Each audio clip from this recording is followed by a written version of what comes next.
윤석열 대통령과 이재명 더불어민주당 대표가 어제 첫 영수회담을 가졌습니다. 2시간 넘게 대화하면서 여러 현안에 대한 의견을 나누는데요. 어떤 성과가 있었는지 짚어보겠습니다.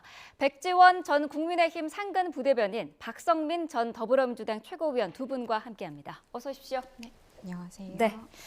자, 어제 윤 정부 출범 이후 처음으로 영수회담이 열렸는데 일단 청년 정치인의 입장에서는 어떻게 봤을지 궁금하거든요. 한 줄 평을 먼저 부탁을 드릴까요? 네, 합리적이었다라고 평가를 하겠습니다. 합리적이었다. 네. 네네. 어떻게 보시나요? 저는 인증샷용 빈손 회담이었다 이렇게 좀 박한 평가를 드리겠습니다. 네, 지금 이 두 분의 평가도 결이 조금 다른, 좀 엇갈리는 평가를 하고 계신데 자, 자세히 좀 들여다보도록 하죠.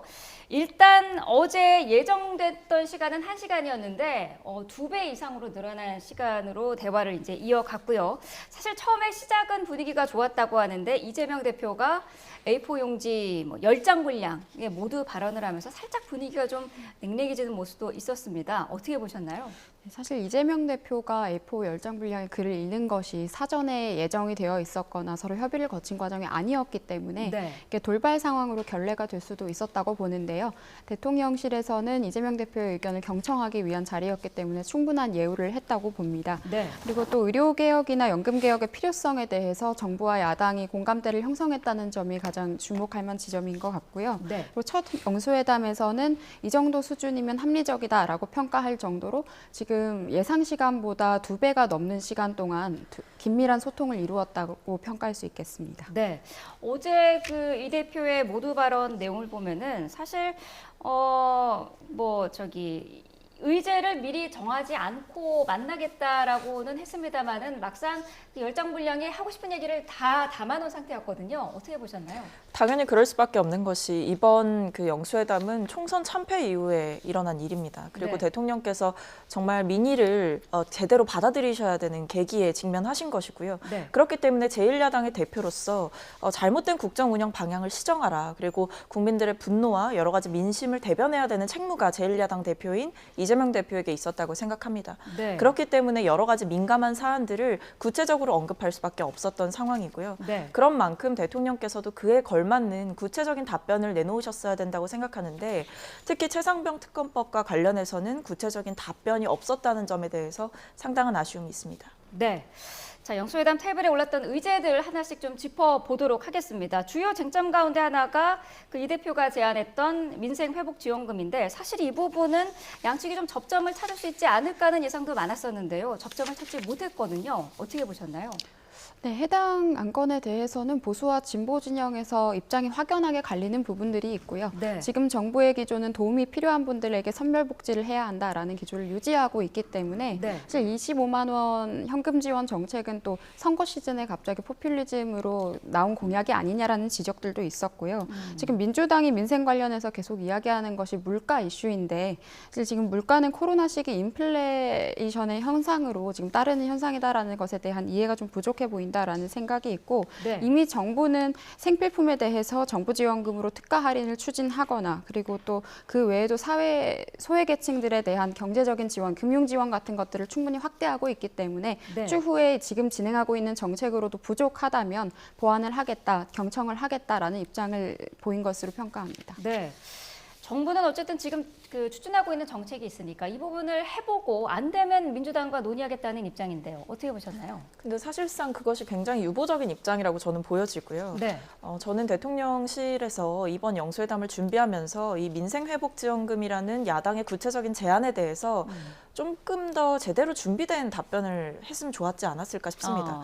사실상 대통령실의 브리핑을 보게 되면 지금 하고 있는 정책 그대로 유지하겠다. 그러니까 예를 들면 서민금융지원이 이미 실시되고 있다.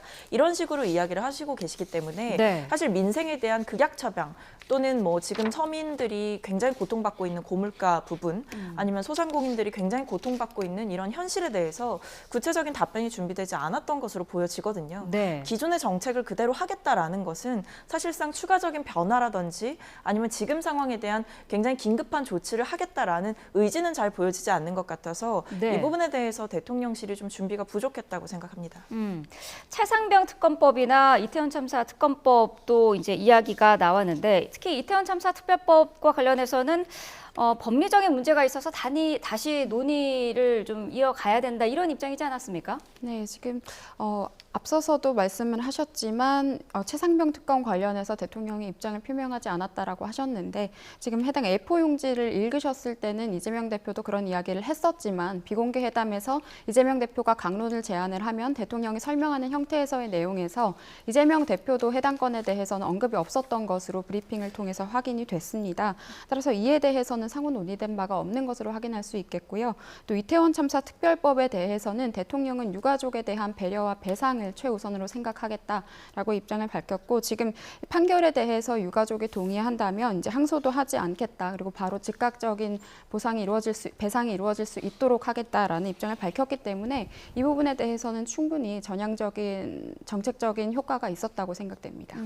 법리적인 문제가 있기 때문에 다시 논의하면 좋겠다는 입장에 대해서 민주당은 사실상 거부한 것이다 이렇게 판단하고 있죠. 네, 저도 그렇게 보고 있습니다. 왜냐하면 결국에 이 독소 조항을 언급하면서 이태원 특별법을 거부한다라고 하는 것은 네. 안 하겠다라는 의미라고 생각합니다.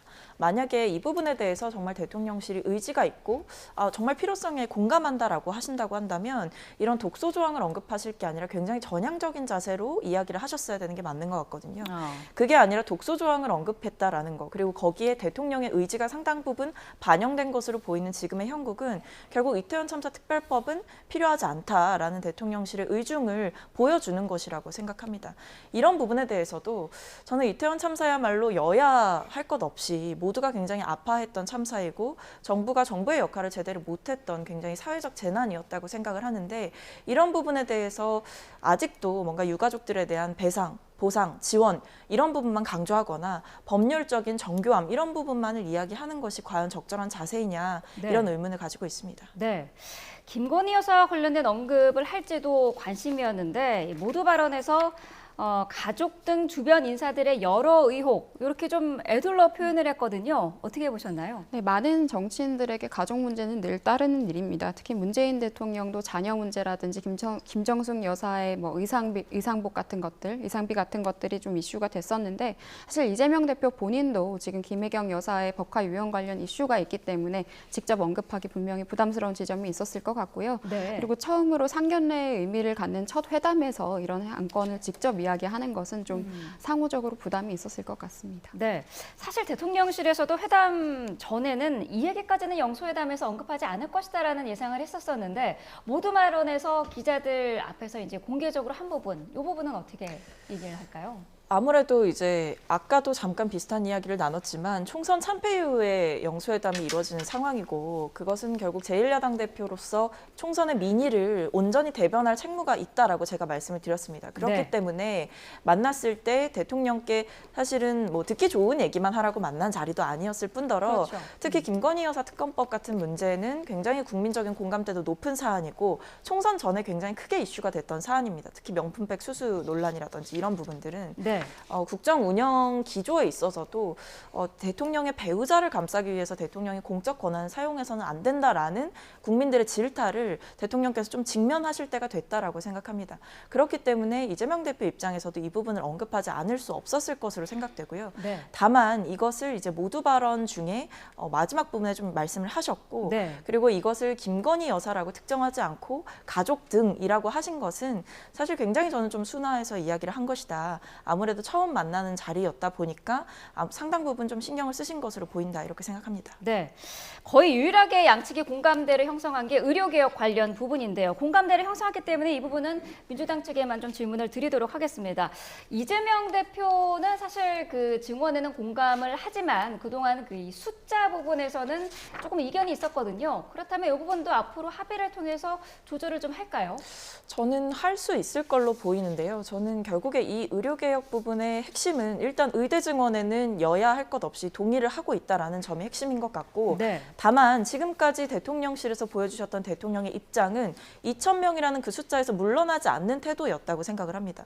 대통령의 그 의료개혁 관련 담화를 하셨을 때 보면 여러 해석이 붙었지만 많은 분들께서는 2,000명이라는 숫자에 대해서 타협할 여지가 없다. 대통령은 그 부분을 고수하려고 하는구나. 네. 이런 생각을 하셨던 것으로 보이는데 지금 민주당의 입장은 이 부분을 문제를 그냥 정부와 의사 간의 싸움으로 가져갈 것이 아니라 국회 차원에서 공론화 특위에 좀 맡겨달라 이런 입장이기도 합니다.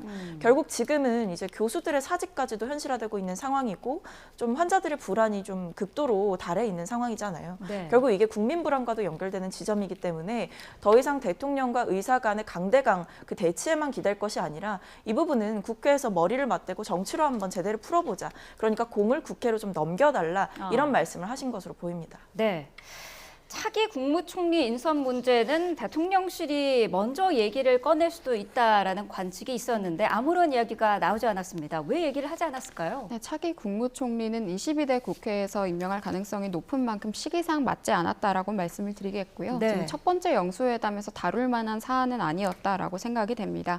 그리고 앞으로 국무총리는 야권과도 충분히 소통이 가능한 중진이면서 또 대통령과도 소통이 원활한 인물로 현역 중진 중에서 가능성이 있지 않을까 생각이 되고요. 네. 민주당에서도 어떤 국무총리 후보가 되든 반대하겠다라는 의사가 초반에는 강했지만 지금 이재명 대표의 입장에서는 앞으로보다 합리적인 측면을 좀 강화해야 하는 상황이 있기도 합니다. 지금까지는 굉장히 극렬한 지지층을 이용해서 반윤 정서를 이용을 했다면 지금은 거대 야당의 노련한 정치인으로서의 모습을 보여주어야 하기 때문에 네. 국무총리 임명과 관련해서도 앞으로 합리적인 의견 교환이 있지 않을까 생각합니다. 네. 자, 여기에 대해서는 어떤 입장이신가요?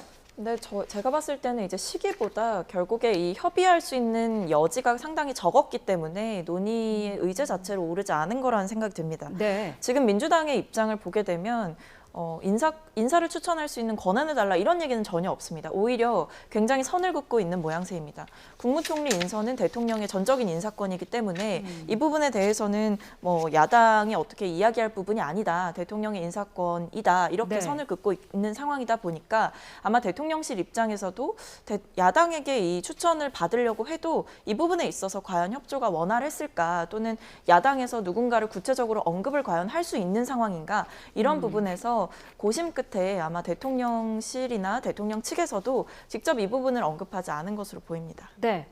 어제 영수회담 결과를 두고 지금 대통령실에서는 협치의 첫 발걸음이었다라는 입장이고요.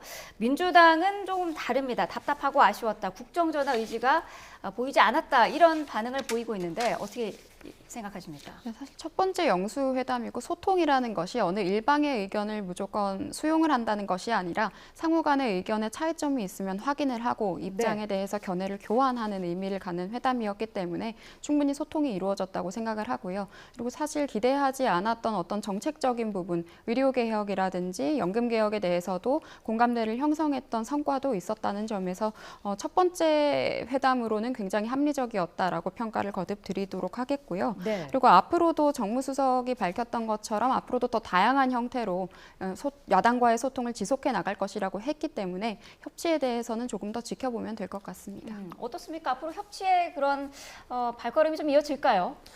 뭐 이제 첫 술을 떴으니까 앞으로 좀 지켜봐야 되겠지만 사실 굉장히 아쉬운 첫 술이라고 생각합니다. 네. 왜냐하면 이번에 회동을 하고 나서 이제 밝히신 것들을 들어보니까 대통령의 그 발언 비중이 상당히 높았다고 합니다. 그러니까 85대 15 정도라고 민주당에서는 밝혔는데 85가 대통령께서 말씀하신 그 비중입니다. 네. 그러니까 이재명 대표의 발언 비중이 상당히 시간적으로도 물리적으로도 적었다라고 민주당에서는 말씀을 하고 계시더라고요.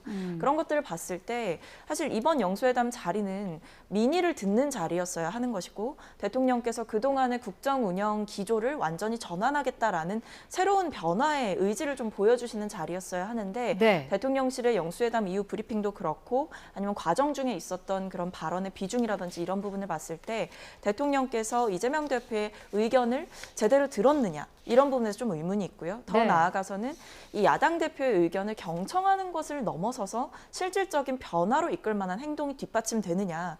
결국 대통령실의 브리핑을 봤을 때는 상당 부분 뭐 이 부분은 이래서 안 되고 이 부분은 이래서 안 된다라는 식으로 사실상 거부를 하고 있는 내용들이 상당히 많다 보니까 민주당의 입장에서 봤을 때는 상당히 아쉽고 답답한 부분이었다라고 말씀드리겠습니다. 네. 첫 영수회담으로 양측의 뭐 득실을 따져보면 사실 양측이 둘 다 뭐 정치적으로는 손해볼 것이 없었다. 이런 평가도 나오거든요. 일단 대통령 입장에서는 그동안 불통의 이미지가 있었는데 그런 이미지를 불식시켰다. 이런 평가도 있는데요. 네, 대통령이 그동안 지적받았던 지점에 있어서는 분명히 전향적인 태도를 보여주고 있다라고 생각을 하고요. 네. 그리고 지금 대통령실의 인사가 개편이 된 이후에 지금 대통령실의 정무적인 방향들이 조금 더 개선이 되고 있다, 분위기 전환이 되고 있다라는 인식도 지금 여권에서도 형성이 되고 있는 것 같습니다. 네. 또 이재명 대표 입장에서도 반윤만 외치는 것이 아니라 정책적으로 조금 더 전문적인 부분을 소통하는 이미지들을 좀 확장을 할 수 있었던 지점이 있었고요. 그리고 지금까지는 사법 리스크 때문에 대통령이라든지 그리고 또 선거 같은 이슈 때문에 직접 만나기가 어려웠겠지만 앞으로는 계속 소통할 수 있다라는 점에서 또 차기 당권 주자로서 당 대표의 위신을 조금 더 공고히 하는 자리가 되었지 않나 생각을 합니다. 어떻습니까? 이재명 대표 국정 파트너로서의 위상을 많이 높였다. 그러면서 8월 전당대회를 앞두고 대표 연임론이 확산할 수 있는 계기가 됐다. 이런 평가를 받고 있는데요. 근데 사실 그 연임론은 영수회담 이전부터 나왔던 이야기이고 네. 이 총선에서 크게 승리한 상황에서는 사실 영수회담이 성사되느냐 마느냐, 그러니까 영수회담의 여부와 상관없이 저는 연임론은 나올 수밖에 없는 환경이었다라고 생각을 합니다. 네. 실제로 이재명 대표 체제가 상당히 공고해졌고요. 대표께서 선거에서 크게 이기신 만큼 대표의 여러 가지 정치력이라던가 이런 부분들이 크게 평가를 받고 있는 상황이기 때문에 이 부분은 영수회담 때문에 대표 다시 나가는, 대표에 다시 재출마하는 이런 부분에 대한 계기가 만들어졌다기보다는 네. 이번 영수회담에서 모두 발언을 통해서 총선에서 전해진 국민들의 민심을 온전히 대변하는 야당 대표로서의 역할을 했다. 이런 부분들이 오히려 대중들에게는 더 각인되지 않았을까 싶습니다. 네. 양측은 일단 소통의 필요성은 공감을 했고요. 앞으로도 소통을 이어가기로 일단 한 상태인데요. 그 대통령실 입장에서는 대통령이 국회로 가겠다는 그런 의사도 밝혔다라고 하는데 앞으로 만나면 어떤 형식이 될 가능성이 높을까요? 앞으로는 다양한 형태로 소통을 하겠다라고 이야기를 했었고요. 그리고 네. 국회의 사랑제라는 이제 특정한 장소까지 언급을 한 바가 있습니다. 네. 앞으로는 이제 국민의힘의 비대위가 구성이 되고 나면 국민의힘의 대표와도 함께 배석을 해서 정책적인 것들 그리고 입법 현안에 대해서 실무적인 논의들을 조금 더 이어갈 수 있을 것 같고요. 이번에는 첫 번째 영수회담으로서 야당 대표인 이재명 대표에게 충분한 예우를 보였던 회담이다라고 평가하겠습니다. 말씀을 하셨습니다만 여당 대표가 선출이 되면 다음 회담에서는 여당과도 이제 자리를 함께해서 3자 회동 가능성도 있지 않겠느냐 이런 분석도 있거든요. 충분히 그렇게 할 수도 있죠. 근데 일단은 지금 여당의 상황이 좀 녹록지 않아 보입니다. 왜냐하면 당을 거의 지금 재건해야 하는 상태인 것으로 보이는 것이 네. 굉장히 내부에서 이 총선 패배의 원인을 두고 이 분석하는 양상도 다르고 그리고 앞으로 변화를 어떻게 꾀할 것이냐 이런 부분에 대해서도 내부 갈등이 좀 있는 것 같습니다. 저는 그게 아무래도 다가오는 전당대회 룰 개정을 두고 아마 갈등이 좀 분출되지 않을까라는 생각이 있는데 네. 그런 부분들이 정리되고 또는 제대로 변화하는 모습을 보여주시지 않는다면 사실은 이 정치적인 국면을 먼저 수습하기 이전에 이런 대통령과의 뭔가 회동 자리 이런 것들이 만들어지기는 어렵지 않을까 전망합니다. 네. 자, 두 분이 공통적으로 언급하신 것처럼 어제 영수회담 어쨌든 대화의 첫 물꼬를 텄다라는 평가가 많은 만큼 앞으로 협치 기대를 좀 해봤으면 좋겠습니다. 백지원 전 국민의힘 상근 부대변인, 박성민 전 더불어민주당 최고위원 두 분과 함께했습니다. 오늘 나와주셔서 감사합니다.